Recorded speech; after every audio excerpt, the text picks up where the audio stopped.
We're also excited about our sprayers blue. So again, if you do any amount of spraying, maybe you spray herbicides, oftentimes the best way you want to do it is you want to include a little bit of our sprayers blue with the solution inside the tank.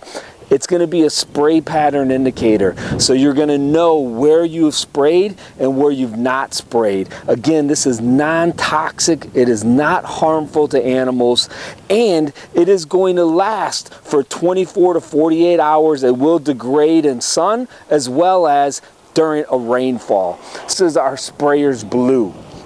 Both of these solutions pair wonderfully with our HD 4000 as well as many of our other PetraTools sprayers. So again, we thank you that we've become a sprayer company that you trust, and we're really excited to become a sprayer solution company that you trust as well.